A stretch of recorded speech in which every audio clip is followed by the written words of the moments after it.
My name is Lindsay Hausman. I work in the Public Affairs Office here at the Beaufort County Sheriff's Office. I want to share with you one of our cold case investigations. It's that of Malcolm Donaldson. He was an innocent victim of gun violence. It's our hope that by sharing Malcolm's story, we might jog a memory or create and start conversations that lead people to coming forward with information to help us solve this case.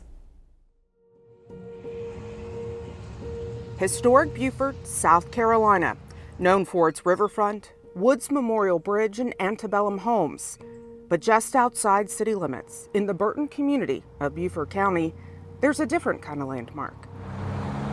At the corner of Paris Island Gateway and Broad River Boulevard, a sign erected by those in the community to bring light to the dozens of unsolved murders in Beaufort County.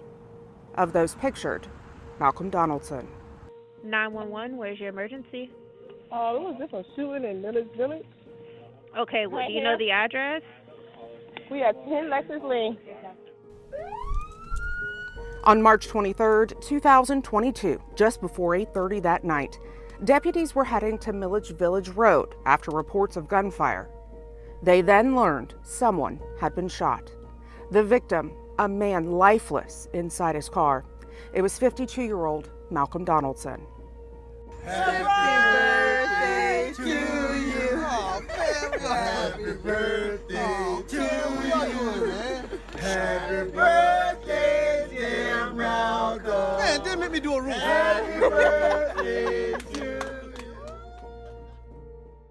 My dad, 52 years old when he passed. He was a great father, a great grandfather, a brother, a friend.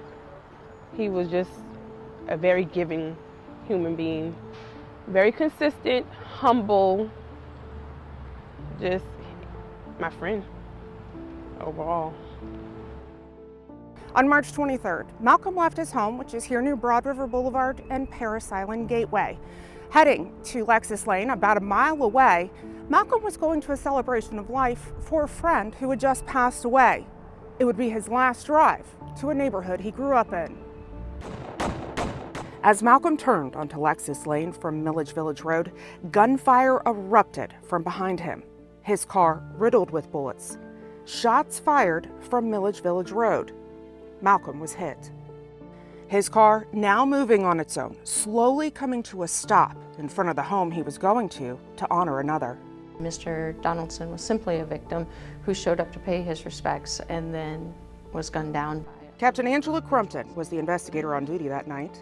Evidence at the scene leads to multiple shooters. 3 different types of cartridge casings, fired rounds from weapons were found. Quickly, Captain Crumpton, along with other investigators, delve into who Malcolm Donaldson was and why he was murdered.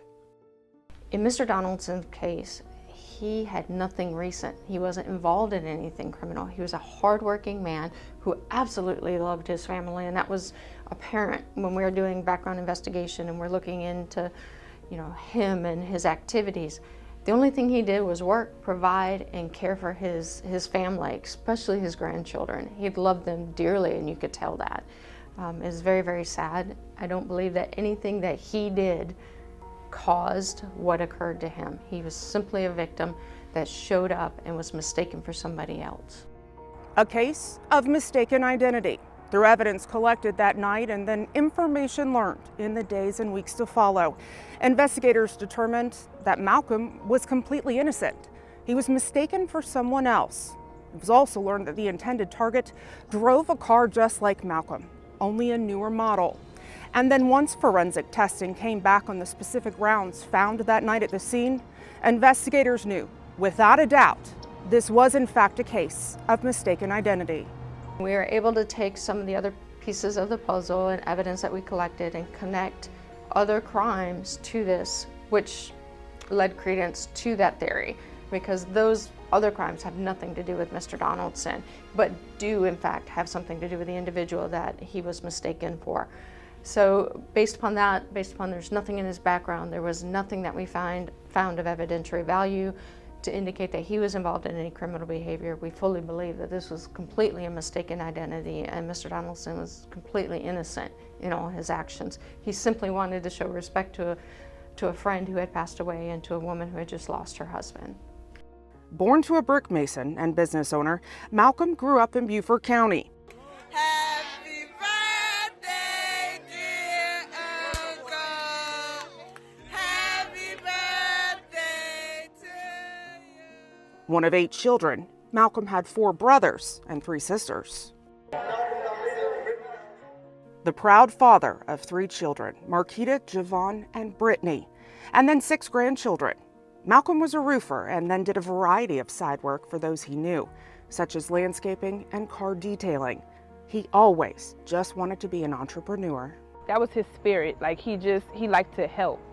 He just always liked to help people. He always gave a helping hand, and that was just him.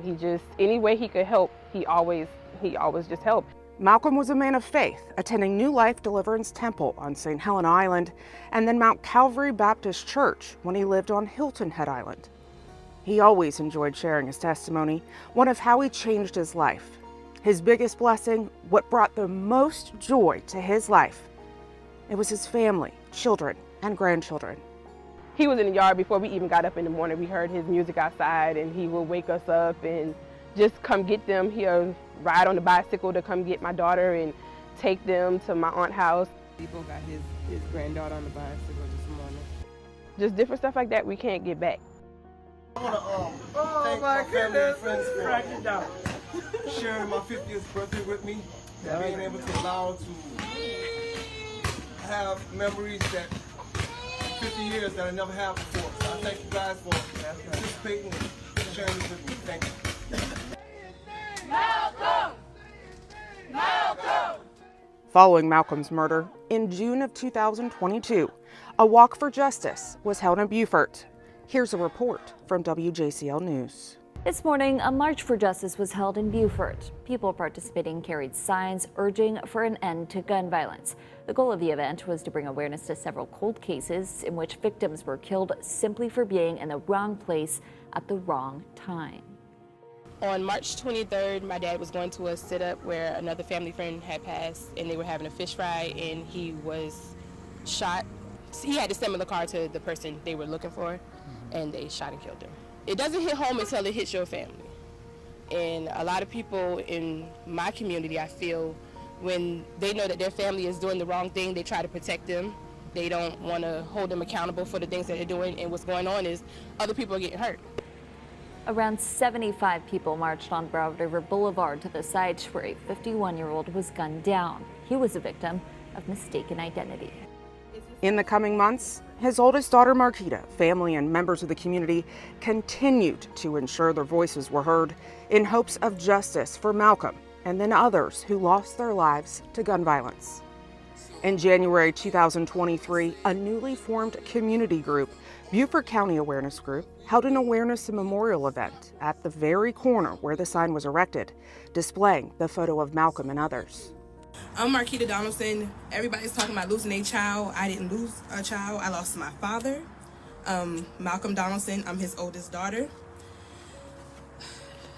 Last week, Aunt Shirley told me that I was going to have to give a speech talking about my dad. I didn't really want to talk much about what happened to him because I'm sure everybody know what happened to him. Missing identity, driving a car, going to a sit-up and got shot. It's crazy how now I go from speaking to my dad daily to having to give speeches about him. People know more than what they're saying. The community know what happened with my daddy. And it's so fragile because the families know each other. I have to see these people. I have to deal with these people on a regular basis. One of the people involved, I'm sitting here listening to his mama talk about her grandkids, when my daddy can't even see his grandkids no more. It's just too much.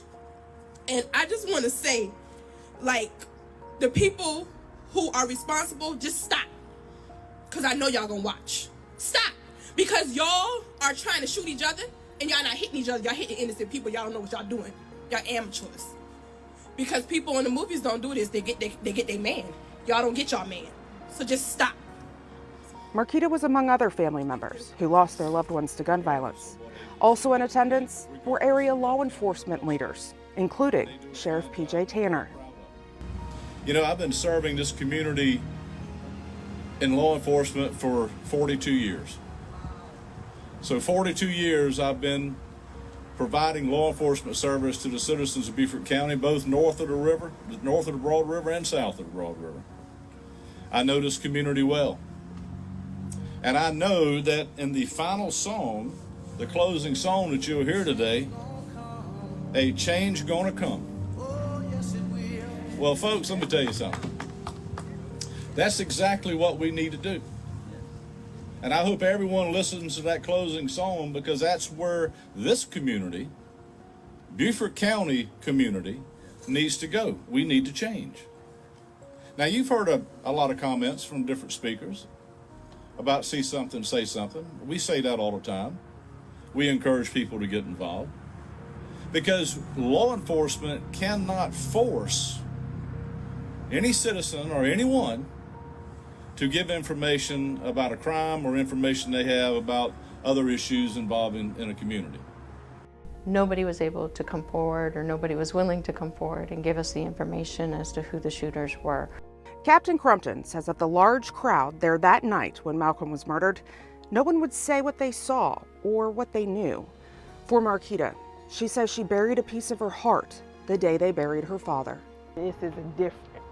This is a whole different experience. People can sit and they can tell you, oh, remember the memories and stuff like that. Yeah, I can't remember the memories, but you're telling me this while you're spending time with your dad or spending time with your kids. Like I get it. People care, but it's not the same thing. It's something that could have went a whole total route if people just did different. And she's not keeping quiet. Marquita is not giving up on getting justice for her father. I have family members that tell me not to say nothing. They tell me not to say anything because of this, is that, and the third. I have family members that still deal with certain people, and Marquita's not. And that's my daddy. Like, nobody else has to do anything. I just know if the shoe was on the other foot and if he had to stand 10 toes down for me, he would. It'd be no question about it. So I'm gonna do what I'm supposed to do as a daughter, period. One way Marquita encourages people to speak up: Crime Stoppers of the Lowcountry. It's also something all members of the Beaufort County Sheriff's Office encourage. Crime Stoppers is a huge tool, and it's hugely beneficial for law enforcement to receive this information. And while it is great and anonymous, but we do need those that are willing to step up and be a voice for their community and let us know that they witnessed it. Crime Stoppers is completely anonymous. When you reach out to Crime Stoppers, you can provide information such as who, what, when, where, and how you know this information that you're submitting a tip on. Plus, you can provide information on the suspect, their vehicle, and any weapons involved. You can even upload files, maybe a photo of the incident or person responsible, even video. Now, once you submit that information, your submission is given an ID number. You're provided that number. The tip is then submitted to our agency. We only receive an ID number and the information provided that is connected to it. Our investigators then have to verify if it's relevant to their case. So the little tiny bit of information that people may think is irrelevant can be super important to a case, because we have a lot of other information that they may not be aware of, and we just need somebody to come forward. And there's a big difference between us assuming what we know based upon the facts and somebody witnessing it or telling us it firsthand. Until it's their family member, they won't understand that coming forward, giving those little, tips and stuff like that, it makes a difference. Because at the end of the day, this is the only justice that we can get is trying to put somebody in jail. I can't get my daddy back. The strongest women I've met, honestly. Thank you. You got this? Yes. I love the Donaldson family. They've been so supportive and helpful, and they want so badly for justice for Malcolm. And I want to be able to give that to them. I would love for us to be able to partner with that family, come together and help this community not only solve Donaldson's case, but all the others that are going on, so that the future generations and the families that are living there can live in peace and not have to deal with this on a day-to-day basis. Hopefully people will start saying something so that they can help. It's now been 2 years since Malcolm Donaldson was an innocent victim to gun violence. The plea: see something, say something. It's time our community stands up for what's right. It's time for justice for those lives that have been lost, and a partnership with law enforcement to ensure no other family has to bury their loved ones due to gun violence.